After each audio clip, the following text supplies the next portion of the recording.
Speaking of storms ourselves today, most of the rain has been well north, but a couple that just fired have been right over the city.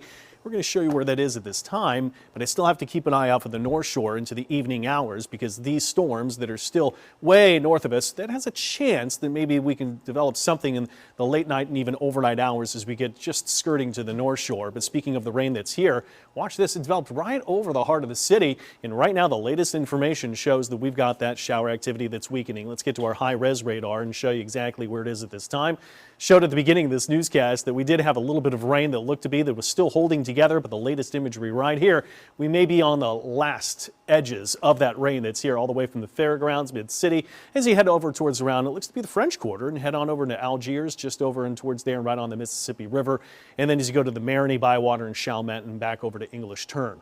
That is the rain right now, but how much have we actually had? When you look at the bigger picture, again, when you see the rainfall that's fallen just today, not a whole lot of it here. It's just right in the heart of the city, and rainfall estimates have right in the Lower Garden District of maybe just over an inch that fell. As you go to Algiers, maybe just around 2/3 of an inch of rain that fell, and not much to Gentilly. Real-time temperatures, though, still very hot and humid. We all know this. Temperatures in the 90s, feeling like 100, 105. And this is only where we begin, folks. It only gets hotter from here the rest of the week. Rain chance is not going to be very much. It's going to be about this heat, which is why we've issued weather impact days for nearly every single day, because we will be on this very hot side of this stalled front. The front here in the overview forecast the next 2 days wavers a little farther north, so even though disturbances up high in the atmosphere that are sparking these storms and roll along that leftover front, I think it stays way too far north. The last of the showers here in our short-term forecast lines up pretty well to show that most of this is gone by 6. Thereafter, the sun sets, we are all said and done with storms this particular round. But I did mention that we did have those storms north, which is why the North Shore is technically under this very, very minimal risk for a storm being severe if some storms could fire on the south edge of it, but I don't think it's a very good chance. Just want to show it's there. Start off Wednesday morning, mid to upper 70s, North Shore around 80, South Shore. And tomorrow, don't find many storms, most of those staying north. It's about the heat, it's about the humidity. Yes, there's that minimal risk a storm could ease into the North Shore.